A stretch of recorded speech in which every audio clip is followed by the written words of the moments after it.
I wanted to get an Atari, which was a video computer game that was very popular. You'd plug it into your TV and you'd have these giant but they were 280 bucks, which for an 8-year-old kid is a lot of money. And I thought to myself, how can I expand my newspaper empire? Students come up to you and they said, I have low self-esteem, I'm not able to ask. How do you restore that confidence in them? Idea that you can ask for anything. And I realized that quite young, that if you don't ask, you don't get. If you don't put yourself out there all the time, you're never going to get anything. You're never going to get anywhere. It wasn't all up in rosy. There was lots of downs. There was times I tried to overstretch things. And I can remember not being able to make payroll and panicking. You see all these videos on YouTube of people getting out of flashy cars and everything's great. They don't show the guy with the heart palpitations at night because he can't pay his staff, sweating, and that worked out in the end.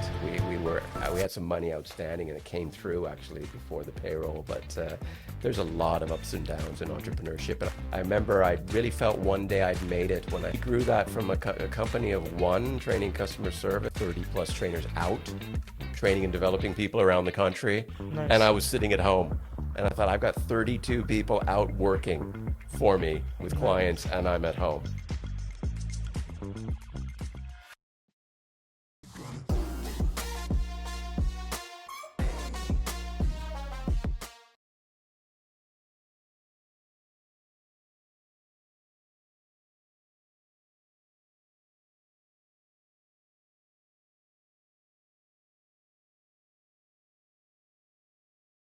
Welcome to today's episode of Survive to Thrive. Our guest is Dr. Andrew Woods, an expert in turning ordinary customer service into extraordinary experiences that boost profits. Dr. Woods has a Doctor of Management and an MBA. He's the founder of Ask Us Consulting and has been helping businesses improve customer service for over 10 years. He has run workshops in many parts of the world, including Europe, Asia, North America, Africa, and the Middle East. Dr. Woods has also taught at top schools like Lyon Business School in Shanghai and currently teaches at the British Columbia Institute of Technology and University Canada West in Vancouver. He's the author of The Audacious Ask, a book about the power of asking in entrepreneurship. Today, we'll talk about his journey, his tips for great customer service, and his teaching experiences. So let's get started. Great. Happy to be here. In the book, you mentioned about your experiences that you had that led you to where you are today. Okay. So the question is, how did you get there? Yeah, I don't know where this came from, but I've always been an entrepreneur. So I don't really know where it came from. My mother was not an entrepreneur. My father was, he was a freelance journalist. So I guess there was a little bit of entrepreneurial activity going on there.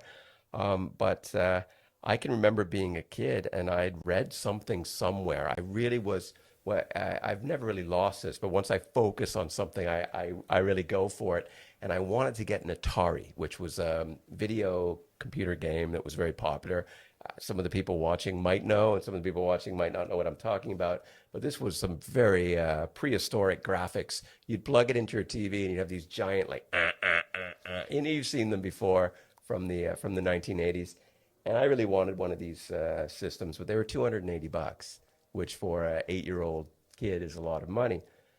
So I was delivering newspapers.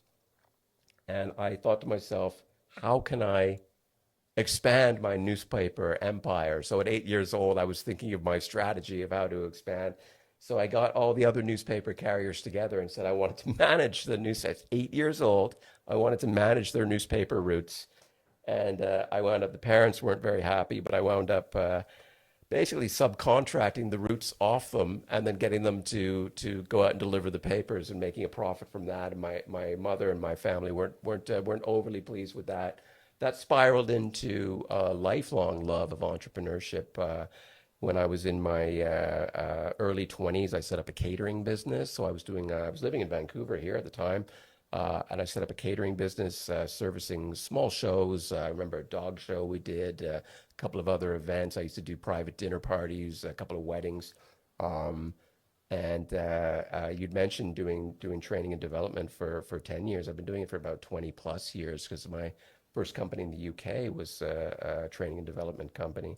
So I began my career as a chef, actually, and then wound up working in a lot of hotels and traveling around through Europe, and I had a wonderful job in Italy. I worked for Guinness Italia, and they had me going to various pubs around Italy and looking after the beer lines and the menus. And the reason I got that job is I was living in Dublin at the time, Dublin, Ireland. My mother was Irish, and I wanted to see her roots, so I left Vancouver, went to Dublin. I'm going to backtrack. It's a real story of chance.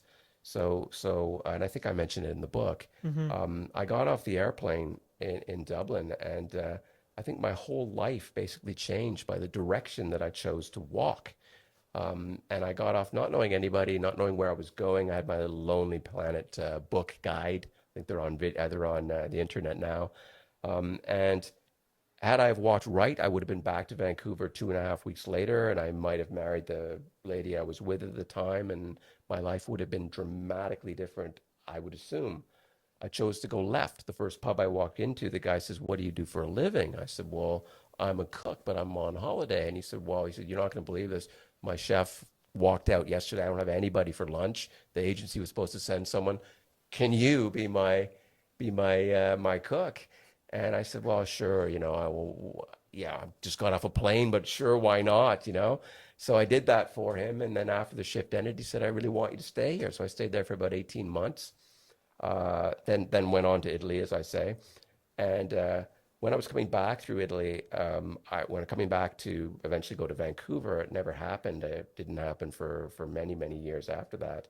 I wound up doing what's called a stage, several stages. What's So that? it's a French word, and it means basically you go to a restaurant and volunteer your time. I don't know if people still do that, and I don't know if people would feel comfortable doing it in the modern age, but I just basically showed up in towns and would walk in a restaurant and say, "I'm here to volunteer my time, in exchange for maybe some food or somewhere to stay." And I built some wonderful relationships and learned some amazing cuisine throughout Europe. And then after doing this for what was supposed to be in really a few weeks, it was well over a year traveling through Spain, Portugal, France, and I got up to the UK. Called my dad who lives in the UK, in the United States. I called him up and said, "You're from the UK. Your sister lives here. Can I have her phone number? I want to call her up." And I said, "Hey, I'm thinking of going back to Vancouver. I'd love to come and stay with you for a couple of nights. Sorry to just show up like this and inconvenience you." And she said, "Well, we're family. Come on over." So I got there. She said, "I want to take you out the next day. I want to take you out to a small town." She had to drop off something. So we went to a small town, maybe 45 minutes from London, maybe an hour from London. I can't recall now. Can't even remember the name of the place. And we're sitting there in a pub, and we're sitting outside, and there's a balcony outside. It's all these tables, beautiful market town, beautiful stalls with like cucumbers, tomatoes, all kinds of things. And I said to the guy, I said, "I'd like to get a plowman's lunch, with the tomatoes and the pickle and all these things." He said, "Sorry, mate, out of tomatoes." And I said, but not really. Maybe 3 times the distance of you sitting there was a Mm, stall selling tomatoes. And he said, "No, mate." He said, "Get them yourself." And mm. then I realized that Britain had a massive customer service problem. So I set up a business teaching British people how to give what I called North American style customer service. And it took a while to launch. And the first client I got was the Four Seasons. I call up the Four Seasons, and I'm going to compact this story. It's over a long Brilliant. time. I'm going up, Right. but I call up the Four Seasons and I said, "Listen," I said, "I believe my training is so good that I want to offer you one free training day." And delivered the workshop. And I said, "All I want from you in exchange is a letter. And on that letter, I want you to say, we're the Four Seasons. We believe in customer service, etc. We had this man in to do our training, and it was some of the best training we ever had." Now, had the training have been awful, I would have given up. I would have gone back to chefing. And Mm-hmm. so I wound up doing that work. And then I took that letter and I walked around to all the 5-star and 4-star hotels in London. I wound up signing six in one day, Mm-hmm. 6 clients in one day. And all of a sudden, a business was born, grew that into a fairly large business for a one-man operation. I had 32 trainers working for me at one point. Sold it to a group in the Middle East, and then wanted to go to China. But maybe that's a story we leave for later. I'm not sure. You probably have other stories. I've got so many questions because your story is something about chance. Mm. But I want to know that 8-year-old Andrew who had the guts to ask them to give you their roots. Why? Why did you ask? Or what? What was that in you that allowed you to Well, ask? that's the whole idea of the book that we're going to be talking about later is this idea that you can ask for anything. And I realized that quite young that if you don't ask, you don't get. If you don't put yourself out there all the time, you're never going to get anything. You're never going to get anywhere. You Hmm. know, if you just sit there and wait for the, I said this to a group of students the other week. I asked the class, why is everybody here? And a couple of people said, well, we're here for a permanent residency. This is a, I don't know who the audience is, but in Canada, if you do your degree, as you know, Hmm. you're entitled afterwards to a work permit, and possibly you can parlay that into to permanent residency. And I said, but you know, they're not just going to say, oh, you're a permanent resident. Here's your BMW. Here's your $250,000 a year salary. You still got to work. So if the end game is just getting the PR, then that's a problem. You got to keep asking. You got to keep pushing. You got to keep differentiating yourself. And I don't know who taught me that or where I learned that from, but it's something that stuck with me all the time that if you don't put yourself out there, you don't ask, and you don't find ways to differentiate yourself, you're going to face a lot of challenges. Hmm. I'm reflecting back to my childhood as we're speaking, and I'm thinking, Okay. why didn't I ask enough? So when students come up to you and they said, well, I'm having this problem, I have low self-esteem, I'm not able to ask. How do you restore that confidence in them? Uh, it really on a case by case basis, but I mean, I've had some people tell me that, and I've actually taken them out. So one student came up to me the other week and said, I need a proper suit for an interview, and I can't afford one. So I took him out to some of the thrift shops around town, and I picked out a couple of suits, and then said, now you're going to practice. I want you to go up and I want you to ask if you can have a discount. Say, I'm a Mm, student, I'm struggling, I'm going for an interview. This suit it was like $40. I said, see if you get it for 20. Boom, he asked, got it. no way. You know what I mean? So I think and hopefully that will stay with him and he'll keep pushing and asking for more things and trying.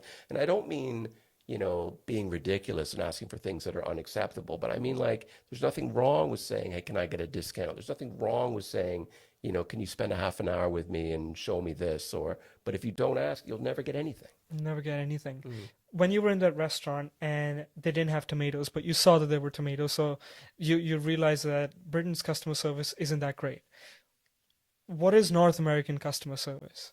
Well, it's interesting. Now I find myself back 25 years later in North America and certainly in Vancouver, and I find Vancouver service very mediocre. When I was growing up, it was actually pretty good, I think. Maybe my expectations are higher now. I have no idea, but it seems to me like it's not as good as it was. And when I'm back in Britain, in particular in London, it seems to me that they've elevated their customer service game. Now, years ago, there were a lot of shows on TV about British. It was almost a joke about how bad customer service was in Britain. There was a show called Faulty Towers, which was a fellow from Monty Python, John Cleese. John Okay. Cleese, and he was a hotel keeper, an innkeeper, and he was just obnoxiously rude to everybody. And I saw so much of that when I first arrived, and I see less of that now. And I don't know if it's competition. I don't know if more organizations have been training, if it's because it was such a well-known thing that you would leave Britain and you would go onto the continent of Europe and you'd start getting amazing service. You'd have waiters that were waiters for life, and worked for the same place for 20, 30 years, and they knew everything on the menu and how to pair the wines, and it was a profession and not something that people just did for a couple of months to get a few bucks together. So it's sort of a different way of looking at hospitality. And I think I'm going a little off topic, but I think with like Gordon Ramsay and these various celebrity chefs, Jamie Oliver, that people have become more like chefing, and the hospitality industry has become a career again in North America. So, or sorry, in Britain. So the caliber of their service has I think elevated as the prestige of doing it is there now. It's kind of cool to be a chef Hmm. now. And for someone who still is struggling to find the difference between what is customer service versus what is sales and selling, what do you think that difference is? Well, you can be selling items and still deliver high level of service. Right. It's how you talk to people, it's how you listen. One of the things I was asked this on one of my classes the other day. Someone said to me, what is a good salesperson? I said, a good salesperson, I asked, is it an extrovert or is it an introvert? And what do you think the answer was? An extrovert or an introvert? It would be probably an extrovert. An extrovert. So, okay. So it's a great book by a guy called Daniel Pink, and it was called Sell is Human. To Sell is Human. And Pink came to the conclusion that it was the ambivert that was the best. It was not the introvert, because the introvert may be too shy, maybe not quite able to close that deal down, or not always, but the extrovert was probably spending most of their time talking and not listening. But the ambivert sits somewhere in between, so was able to add value by listening, but also be gregarious enough to engage them in conversation. And back to your question though, customer service can be intertwined in sales. I think sales is often too pushy, and salespeople try to push something on you that you don't need. Good salespeople deliver service by asking you, what do you use that for? How can I? So if I go into a place, I'm relatively simple with technology. Let's say I'm buying an iPhone. I don't need the most gigabytes. I don't need the best cameras. I need something simple. And they never ask me that. They always direct me to the most expensive, highest gigabyte, whatever. So that's part of service there, isn't it? Is listening to people. And what was the most interesting part for me was when I was reading the book, I also saw that a lot of entrepreneurs talked a lot about how sales is a skill that you should learn. Mm. Now, why is that in businesses? And should they focus more on the customer side? Like, that's what I'm really trying to understand. Okay. Is what's more important, customer service or sales? Both. Both. And how do you get better Without at them? sales, your business doesn't exist. Mhm. Especially if you're an entrepreneur, you need to learn to sell. And I stress that in the book. I stress that to my students. So in our syllabus, I teach small business management at University of Canada West, and I teach a similar course at BCIT. At University of Canada West, every term I put in a couple of soft skills. I put in sales and negotiations, which is not in the syllabus. I put in presentation skills. You need to be able to articulate your ideas. So I often say to my students, there's a few things that you need to have when you leave business school, and a lot of business schools don't teach them. That's how to present and articulate your ideas, how to sell and negotiate with people, and how to deliver exceptional customer service to your friends, to your family, to everyone you deal with. And it will change the way people view you and the way you view them. Hmm. And you also mentioned about negotiation, and I've had multiple people on the podcast talk a lot about conflict resolution. Okay. But in the business setting, if I got a job offer and I want to negotiate my salary, Hmm. how do I do that? Um, yeah, I might not be the best one to answer this, but I'll give it a try. Sure. I think that you know there's a guy called Grant Cardone, and he does a lot of sales books and sales courses. And one of the things that he talks about is that everything in life is a negotiation. And I tend to agree with that. You know, I I have different tastes in movies than my wife does, and I just to keep a healthy marriage, I will from time to time say, yeah, I'll see whatever you want, and I'll sit through it, and I'll smile the whole time, customer service. Um, but everything is a negotiation. So maybe I don't want to see what she wants to see, and I'm just not in the mood. So I've got to negotiate my point. Maybe she wants to have shrimp seafood for dinner, and I want to have steak. So it's a negotiation. Everything is a negotiation. It's a negotiation. When students say to me, "Can we leave 10 minutes early because I've got something coming up," or whatever, everything's a negotiation. I mean, it's really true. Every single thing is a negotiation. And if you have that mentality, and I'm not talking about a mentality where you're always trying to hustle your friends and hustle your family, but if you have that kind of like desire to give and take, because that's also customer service. That's why maybe it sounds a little strange when I say give customer service to your family and your friends.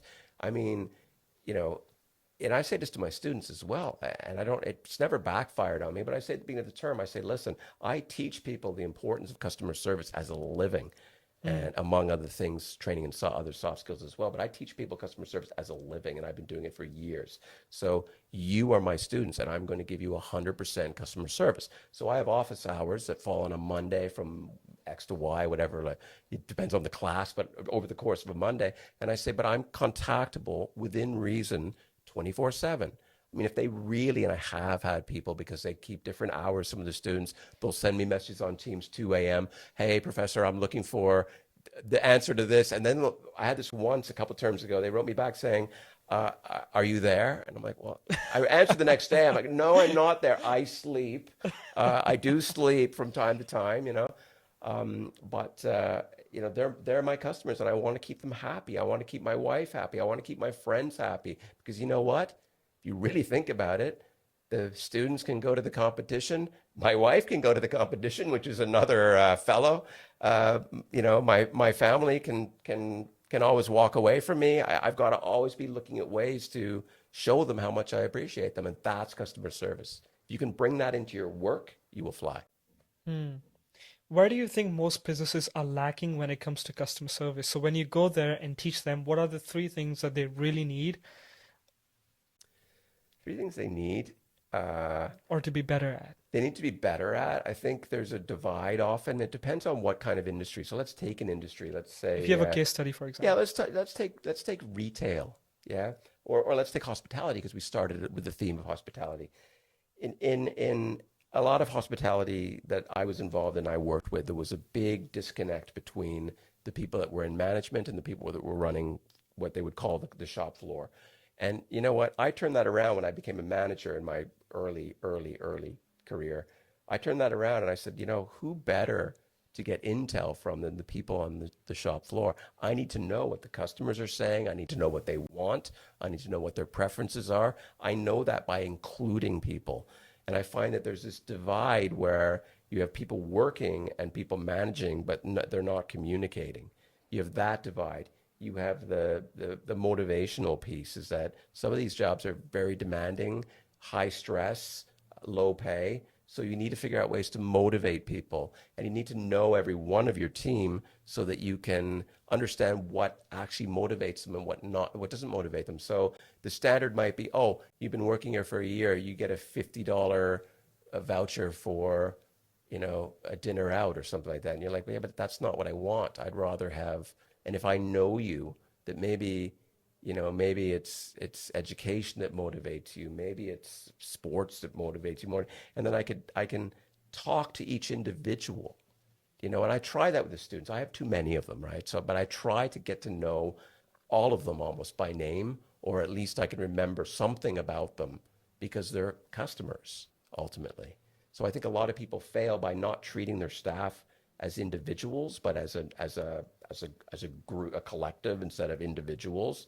I think that they fail by not understanding that the customer is not an inconvenience. The customer is what keeps them in business. So you've got to do everything in your power. And even if that means breaking the rules or doing something, if someone returns an item that maybe looks like it's been worn a couple of times, instead of challenge them and saying, hey, you've worn that, take it away, because you're going to have that customer keep coming back. Hmm. You've got to have them returning. If they're not returning and they're not buying, you're going to go out of business eventually. Hmm. So, but I mean, I could talk all day. There's so many things that organizations do wrong, and it doesn't take a lot to fix it. It Hmm. just takes a willingness. As you were talking about customer service, I also realized that it's not just about customers. We're also talking about the people who we work with, Of right? course, internal customers, Internal customers. internal customers, and that's what I mean by family as well. Internal customers. There's times I'm tired. There's times I'm miserable. But I don't go home and take that out on my wife. I go home and I say, hey, whatever's bothering you out there, or let's say your business is not going well, you've had a couple bad weeks, you don't take that out on your family. You turn off. And I only learned that I've made mistakes over my time. But when I come home, I turn off and I say, even if I don't want to hear what's going on in my wife's world because I'm frustrated about my own, I turn off and I ask and I listen and I'm there. I'm in the moment with her.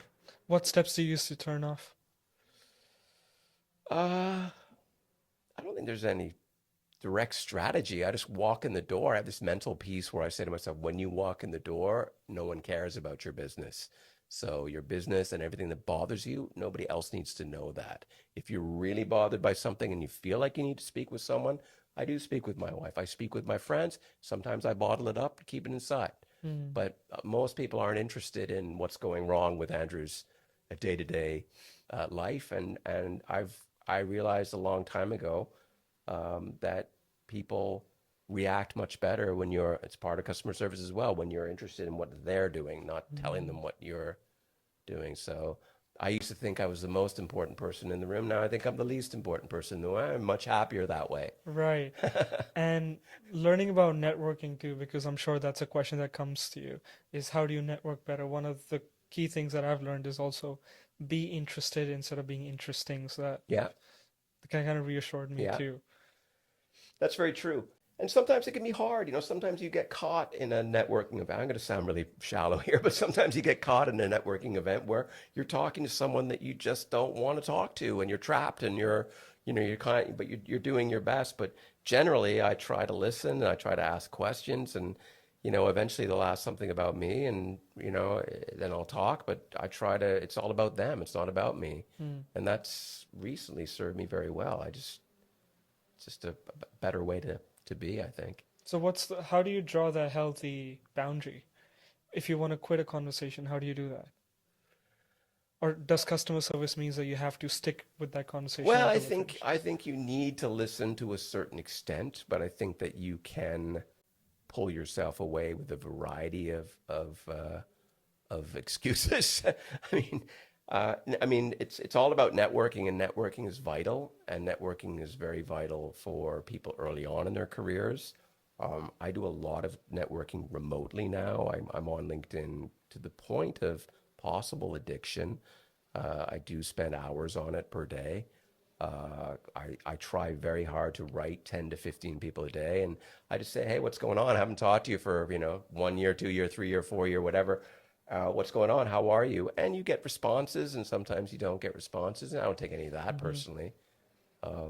But networking is critical, both virtual networking and in person.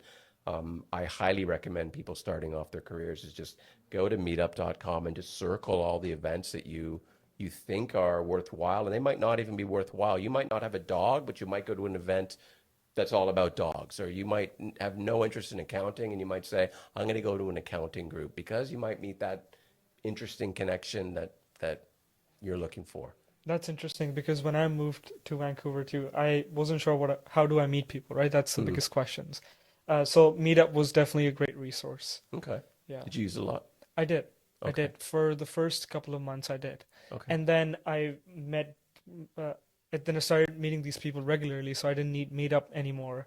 And it was more about going into different creative spaces and then meeting more creative people and then Mm, kind of just going from there. yeah, Yeah. makes sense. And what you said about Britain, let's go back to the Sure, story. sure. You started your business in customer service. How long did you run that for? I ran that from 1999 to I think 2007, and I actually sold it to a client. Hmm. I sold it to a client in the Middle East, and we grew that from a company of one training customer service to I think in the 30s at one point of trainers. I remember I really felt one day I'd made it when I had all 30 plus trainers out training and developing people around the country, and I Nice. was sitting at home, and I thought I've got 32 people out working for me with clients, Nice. and I'm at home. It wasn't all up in rosy. There was lots of downs. There was lots of a couple of times I tried to overstretch things, and I can remember not being able to make payroll and panicking at night. Hey, entrepreneurs, some of them tell you this, a lot of them don't. You see all these videos on YouTube of people getting out of flashy cars and everything's great. They don't show the guy with the heart palpitations at night because he can't pay his staff, sweating, and that worked out in the end. We had some money outstanding, and it came through actually before the payroll. But there's a lot of ups and downs in entrepreneurship, and I think that it's unique people that get into entrepreneurship because it's just so it can be such a volatile life. And I think that for me, I struggle with 9 to 5. I couldn't do 9 to 5.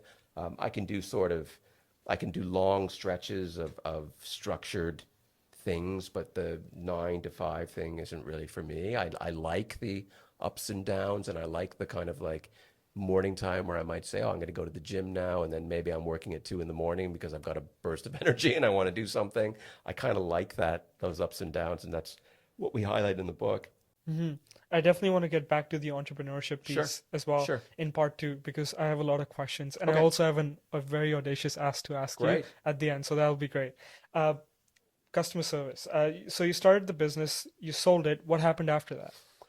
Well, this showed the sort of a naive person that I was, is that I signed a non-compete agreement, What does that which mean? non-compete meant I wasn't technically I wasn't allowed to do any training anywhere in the world for a period of 5 years, which is a very long period. And I kind of did everything in reverse. I'm one of the few people who had a successful business and then said, okay, now I'm going to go and do an MBA to figure out how the hell I had a successful business, you know? Um, uh, I think one of the things I learned early was how to sell and how to talk to people, how to engage with people. So that served me well for getting lots of clients. Things like the financial side, I learned some of it. The rest of it I outsourced. Marketing was a different game then. But I took advertisements out. But the one thing I would always do is call people. I would call people constantly. After I had a client, I would call them up 3 months later, 6 months later. How are things? What's improved? What hasn't improved? Do you want to have a meeting? This was before Zoom. So very often people would say, Mm. yeah, let's have a meeting. And then I'd be hopping in a car and driving for like 4 or 5 hours. I remember doing that once. Someone said they wanted to meet me in Birmingham, and I was living in Cardiff at the time in the UK, and it was about a 2.5 hour drive, and I was 5 minutes out from the meeting, and I got a text message saying can't meet you. Oh So no. those things happen as an entrepreneur, and that happened many times actually, but that was one that I remember quite well. But one of the things I really did for my clients was working the relationship and working the service and making it a personal relationship. So back to the MBA, I went and did this MBA, and then my classmates said to me, "Why don't you come to China and why don't you replicate this business?" Very interesting program, my MBA program. It was the biggest one in Europe at the time. It was a very small group of people from Cardiff, where I was at the time. A large cohort of Chinese students and then Indian students. So it was very segregated. The Chinese students sat on one side, the Indians sat on one side, and the front was the locals. The locals hung out together, the Chinese students and the Indian students. Maybe some of the MBA programs have changed since then. But I kept reading in The Economist and various publications about how China was like growing at like bottle, like warp speed, 18% GDP growth, and it just sounded amazing. I had been there on a trade mission, and I really liked the look of it, and I thought, wow, this is a booming place. So when they asked me, one of my weaknesses is sometimes I say yes before I actually think about what I'm saying yes to. I'm much better now. This is more in my youth. So I said, okay, let's do it. So I was on a plane 2 days later to China to hammer out the details. Then I went back and spent a month in London, which was super fun because I was kind of in limbo and I was waiting for my visa work to come through. It was actually about 90 days for all the paperwork to come through. Then I showed up in Shanghai in 2009, I think it was, at the very beginning, February. I remember there was the Super Bowl that day, and I got off a plane. I was supposed to go to the office, and I was getting someone to take me to watch the Super Bowl in a bar actually. A lot of Americans were in, but I had the time of my life. I mean, there was a lot of challenges being a foreigner living in China, but I worked through most of them. But it was an amazing experience, like nothing I'd ever experienced before. It's the speed of everything. I don't know what's India's like, but everything is so ridiculously fast in China. If I call someone at 9 in the morning, I say, I've got this great training company. I want to come into your business and train your people. I think you're going to make some money out of it. It's going to be a great, I want to see you, but I can't see you today because I've got meetings all the way up until 8 o'clock. You want to go for dinner at 8 o'clock? It's that kind of Mm. life. And it was just, you were on the go from the early morning until late Mm. at night. Like it was just always go, go, go. And Mm. things that would amaze you, like if you wanted to get a pair of your shoes fixed, here I bring them into someone and say, come back in a week or come back in 10 days or whatever it is. There it would be there'd be the cobblers on the side of the road, come back in 10 minutes and it'll be done. It's just the speed of everything is amazing. And until Mm. you've been there, people always talk about China's speed, but until you've actually been there, it's amazing how fast, but it's tiring. Mm. It's tiring. I don't think I'd want to be doing that now, that running around and that kind of craziness. But it was an opportunity to make a lot of money at the time, and then I had this great business going, and I've got a love story for you. After that, I met my wife, my current wife, and she was working in Shanghai, and she was offered a job in Hong Kong. Mm. So uh, I'd only gone out on 5 or 6 dates with her, and I said to her, she said, I got the job in Hong Kong. And I said, well, that's great, but I think I love you, and I'm going to follow you down to Hong Kong. So I went down to Hong Kong, and I found out very quickly, doing a little bit of research. Flew down there and talked to a lot of people, and they said, well, if you put a certain amount of money into a business account and you open up a business, very easily done, we'll give you a visa. So I went there with what sounded like a great business, but zero contacts, zero connections, and Mm. took me about 6 months of meeting people every day and networking and doing everything to land a really cool sort of partnership with a recruitment firm there that was kind of the what third now iteration of running training and development, and then eventually moved that into my own business, and then decided to come back to Vancouver in at the very beginning of COVID. I left China right when COVID started. It was Mm. I was on one of the last planes out before China locked down. So that's and now I'm full circle back in Vancouver. Wow, there's so much to unpack here. Did you end up learning Mandarin? Um, Very badly. I gave you the story before we Yeah. started shooting of someone asking me on the street just now if I would talk to them in English because they were doing a webcast, of course, but it was two Chinese ladies, and I started speaking to them in Chinese, which blew them away. But I would be totally lying to you if I said my Chinese was on par to carry on a conversation of much longer than a few minutes. And pleasantries, taxi cabs, small talk, very small talk, and a lot of jokes. I learned to survive by humor. One of the things I didn't know when I went to China is the phenomenal humor the people have. Because whenever I'd worked with Chinese people in the UK, and this is a generalization, it's always dangerous, but seemed maybe focused on work and didn't seem so Mm. gregarious and outgoing. But when I went out with my colleagues from work in the evenings, there was laughter and good times. They're just totally different from what my expectations were. But my level of Chinese is survival Chinese. Mm.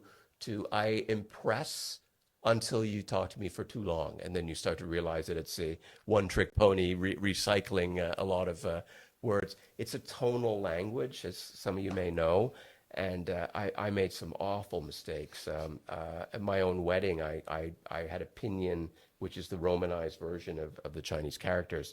So it was all spelled out for me what I had to say, and I gave a speech thanking my wife's parents for coming, saying that my wife's mother-in-law was the most beautiful horse in all of China. Oh So I no. pronounced the mother. I think it's a ma. Like it's just a slight alteration in the tone, and all of a sudden the word was something different. So there was a few open mouths at that point, but everyone kind of accepted it. I think it was challenging for them. They were products of the Cultural Revolution, and they grew up very, very poor, and now are in this China that's quite, the big cities anyway are quite wealthy. And for them, though, it was very awkward. I mean, when they first met me, they'd never been this close to what they call a Laoai, which is a foreigner. They'd never been this close to a foreigner before. So I was nervous too. It was a super hot day, and we were in a restaurant that didn't have very good air conditioning. So I was sweating with nerves and sweating with. But for me, the greatest thing of the China experience and all the other travels is the culture piece. I love meeting new people. I think that's why I love teaching international students because I get to experience and I ask a lot of questions about their homelands, their home countries, where they're from, and the culture, and because it's not always because I'm giving back. It's also for selfish reasons. I want to know. I want to learn. I want to learn. And You know. and being a professor for how many years now?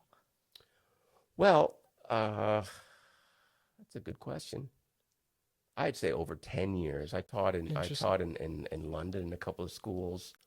Uh, So being a professor for 10 years, I'd like mm, to ask you, what do you think professors themselves can do better to engage with students? well, loads, Mm. loads. I can do better. That's one of the things I'm doing right now. And we spoke about before we came in. I'm always teaching myself new things. I read 2 books yesterday on Lego Serious Play I was telling you about, so I could put more creativity and innovation into my classes. Uh, and I'm trying to learn. I'm learning more about certain tools that can be used for technology. But I think a couple of things. professors need to, or instructors need to take that customer service piece and realize every student is a customer. You're in that role because of them. It's not the other way around. So they need to sort of lose if they do have arrogance. I'm not saying a lot of them do, uh, and always be looking to get better.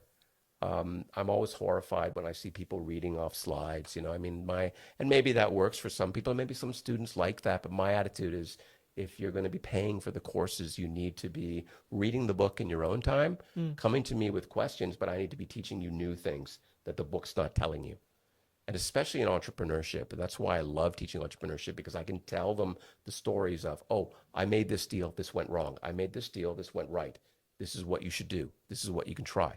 So with almost every piece in the book that we're talking about, there's some kind of personal story. And I'm very honest with them. I tell them when things went wrong, not just when things went right.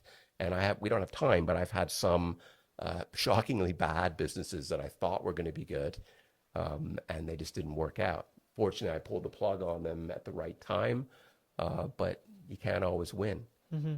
You can keep trying, but you can't always win. Yeah.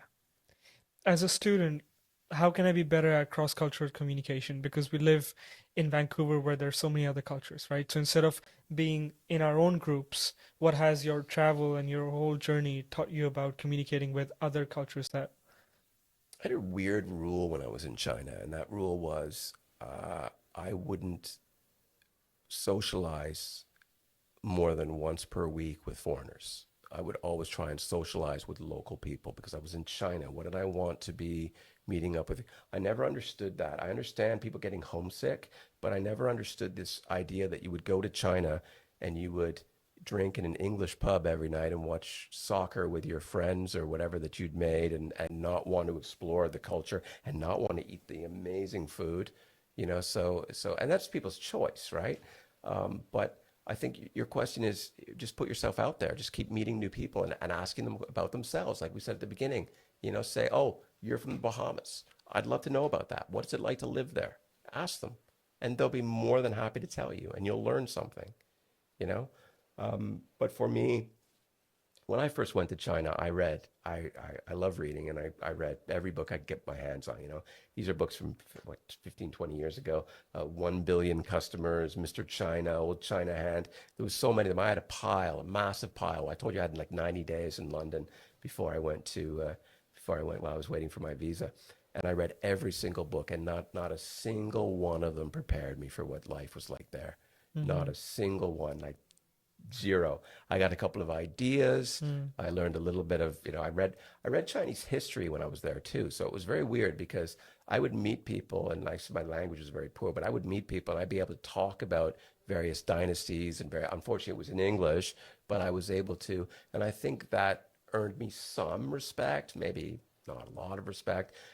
And when I studied my doctorate degree, I did it on Chinese entrepreneurship. So I went and worked in several organizations around China that were small business startups and got to know the owners and gave a lot of advice and introduced them to people in the UK. And it was just a wonderful experience. And the more I wanted to learn, I think the more that people were willing to work with me and help me as well. Mm. Yeah. So if there was one thing that you'd talk or say directly to the people who understand Chinese, the Chinese speakers themselves, what would it be What in Chinese? in Chinese as a Well, greeting? you know, well, I used to always, when I would introduce people, remember I said the humor, I would always, because I used to always dress up in fancy clothes because you could get beautiful tailor-made suits at the market for like, $150. So I had like like a whole wardrobe full of different things. And I always used to go around the bar and whenever I would introduce myself to people, I'd always say, 我是零零七, which is I am 007. So that would get because God was coming from Britain at the time, so that would always kind of start a conversation. But quite frankly, everybody I would meet would say, "Oh, I want to practice my English," and it was an excuse almost to not dive deeper into the language.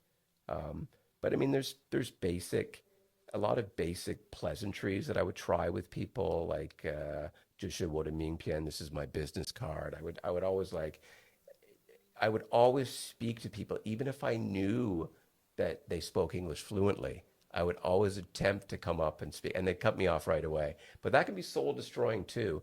I remember being in Florence, in Italy, and I went up to the cashier to order a slice of pizza, and I spoke in Italian to him, and he said, "Don't speak to me in Italian, just speak in English." Oh my And God. it actually put me in a bad mood. Like I just thought I've been studying so much, and it was kind of a, I mean, I don't think he meant anything by it, but it was like, and Chinese was the same, is that you think you're getting better and you actually find like sometimes I would say things that I'd studied and try and study a few words. And then my wife's mother would go, and that was sort of soul destroying too, that she would just like open her mouth like, what are you saying? I have no idea what you're saying. So it's a challenge. That's interesting. Yeah. And something to think about for myself too whenever I meet someone from another culture. Uh, Dr. Andrews, this is the end of part one. We Okay. learned about cross-cultural communication, what customer service is, and how do you be a better asker. That's what we're going to be talking about the next time. Fantastic. Look forward Okay, to it. awesome. Cheers.